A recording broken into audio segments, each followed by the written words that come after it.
I am delighted that we have with us today Dato Nazim Rahman, the Chief Executive of Lembaga Tabung Angkatan Tentera. Bonjour, Dato Nazim. Merci beaucoup. Mon français est assez bon pour acheter de la baguette. My French is good enough to buy a baguette. That is fantastic. So, ladies and gentlemen, this is our first guest who's actually studied in France. Have you started yet investing abroad, or is this still a plan? We hope to start in the third quarter, the fourth quarter this year. Our strategy moving forward, starting this year, is our exposure and make a foray into international market so that our exposure to international public equity would be about 20% of the entire listed equity exposure. Do you worry about capital flight? I mean, if all the Malaysian funds stop investing in Bursa and start just taking the money out, do you think that's the end of Bursa? I think there is enough capital that is currently invested in Bursa.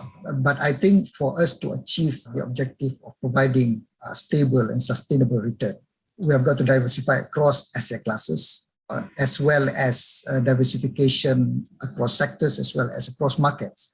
So it is important for us to increase our exposure to international markets so that we have that balanced portfolio to provide a sustainable return over the years. You mentioned, I think, one of the press interviews that they're looking at amendments to the Armed Forces Fund Act. Is that right? Yes.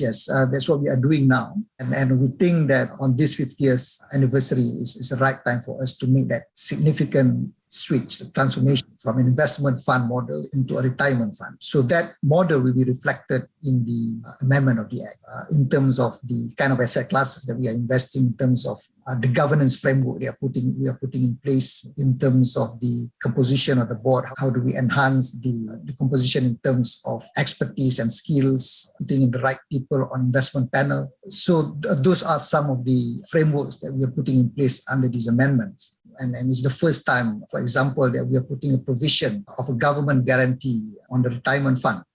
And of course, this is also aligned with our mission 550 that we are undertaking now for this year to achieve a dividend of 5%. When it comes to dividend target, of course, our target is 1.25% above FD rate. But to be able to target or to achieve 5% dividend, that would be the figure that we would like to maintain over the long term. Thank you, Dato Nazim. Merci beaucoup. Fantastic. Really enjoyed the conversation with you. And on behalf of everyone, we wish you all the very best in looking after the welfare of our armed forces, as you so aptly put it. So thank you. Dato. Thank you.